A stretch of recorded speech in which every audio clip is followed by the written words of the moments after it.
Hi, this is Di from Monroe and Edie Rescue as well as Newborough Pups.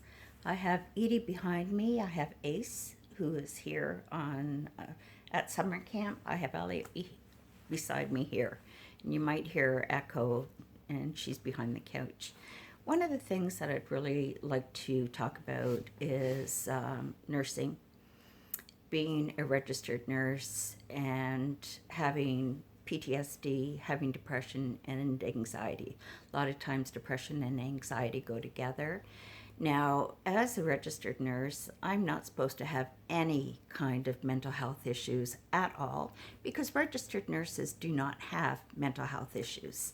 According to hospitals and their administration, any kind of health care, they don't care whether you have mental health issues or anything like that. If it's something that can't be seen, too bad.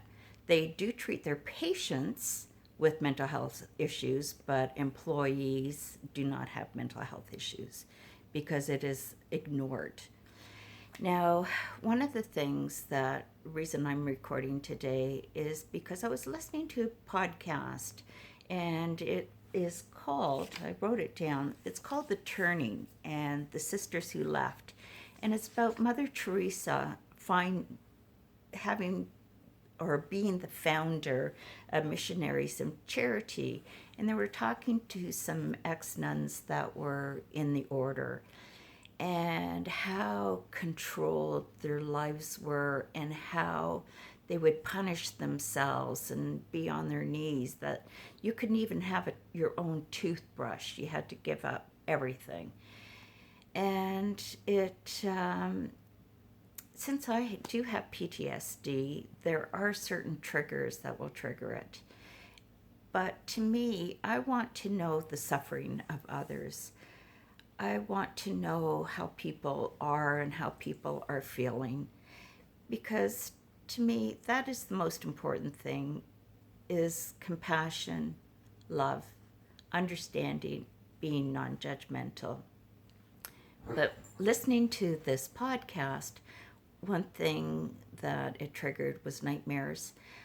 The reason why I have PTSD, there's certain reasons why I have PTSD. I think, first of all, I'm a very sensitive person, like just empathically, that I am very, very sensitive.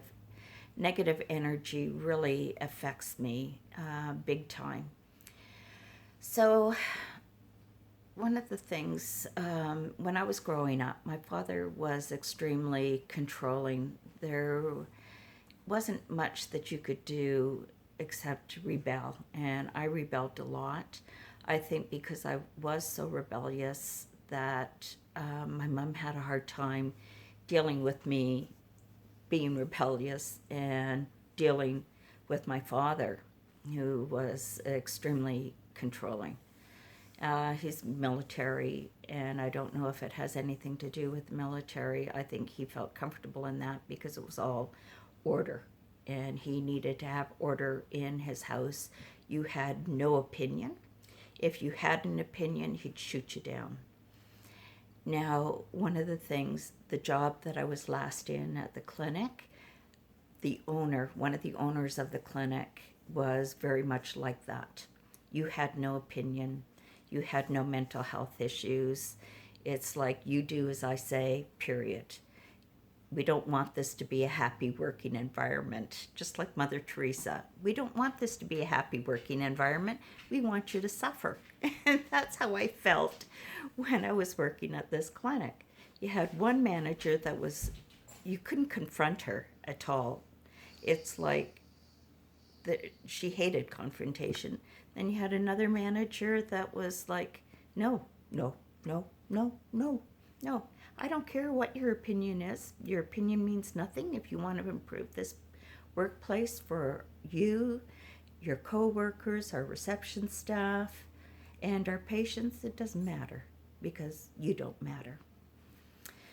So when I was listening to this podcast, I have terrible nightmares, and I had terrible nightmares about my father and my boss. They were in this nightmare together. That in this nightmare, I'm dying. I'm literally dying. I'm crawling. I can't speak. I am trying to get out of that environment and I can't move. And I remember my father saying, don't worry about her. Like, she doesn't know what she's talking about. And I felt like saying, listen, I could tell everybody what it's all about. So don't even say that. And that's the way that I've always been. Like, I'm not the most liked person in the world. People say, oh, yes, you're very kind. Yeah, whatever.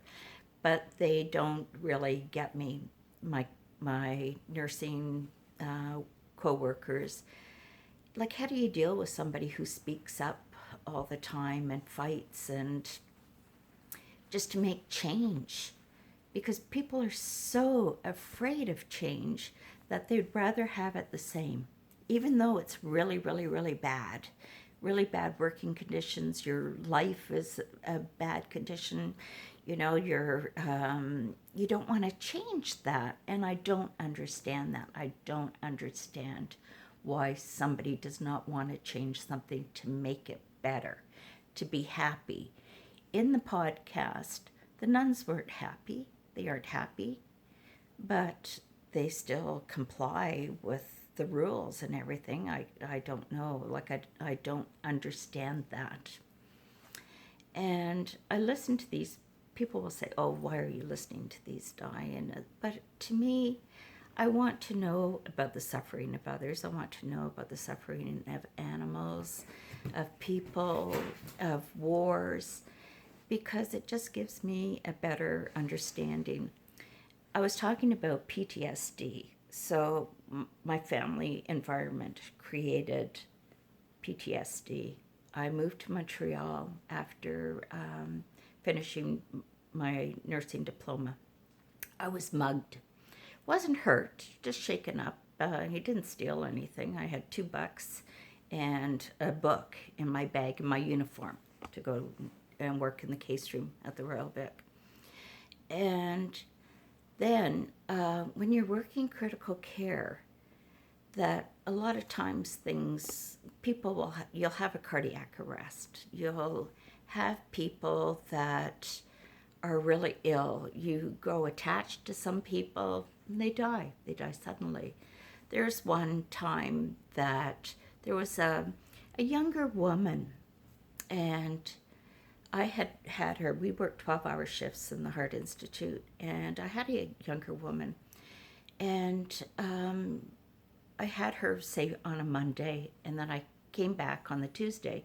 Report, they had told me that she had had pain during the night. It woke her up.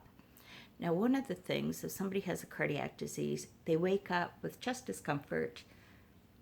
They have a 99% blockage somewhere, but they didn't do an ECG. So I made sure that she had an ECG in the morning, no changes. I told her, I said, stay in bed, please, don't get up. If you have to get up, just ring your bell, and I'll help you to the bathroom, because she was furthest away from the bathroom. Her bed was next to the door. Now, her partner was a pain in the ASS. Like, she was always ringing the bell to have a glass of water, to do this, to do that, whatever. But my patient in the first bed never asked, never did anything. So I saw the light go on in the room, nurse call. So I went in, and I knew it was bed 2. So I looked, but then patient in bed 1 was walking towards me, and I thought, oh no. So I got her into bed. I rang the emergency bell, because actually earlier I had called the doctor that was looking after her and said she has to have an angiogram today. She had pain last night. I've put her on bed rest. That she was booked. They booked her for a cath in the afternoon. So I had pretty much everything covered except for her, that she had gone to the bathroom. So I got her into bed and I rang the emergency bell because I thought she does not look good at all. She was awake and aware of everything. So, you get everything ready for cardiac arrest. And we got everything sorted out, that we got the elevator, that we're going to take her down to the OR, never mind her having an angiogram. She was going to, I kept on telling her, don't worry, like I kept on saying, don't worry, don't worry. And I was doing my job as a nurse and as a critical care nurse because your mind just gets into that set that if you've been around enough arrests, that you know exactly what you do and how to organize everything, as well as comforting this patient. So I brought her down to the OR and helped her onto the OR table, and she just kind of looked at me. And I don't want to say everything's going to be okay because I don't know. But I just said, you're in the best care. You're receiving the best care. You're in the best place. So you're, like hang tight kind of thing. Well, she died. And when that happens, there isn't anything, like a psychologist doesn't come to you, your nurse manager doesn't come to you and talk to you, the doctor doesn't come and talk to you and say, oh, like what you did was the best thing, there wasn't anything that you could do.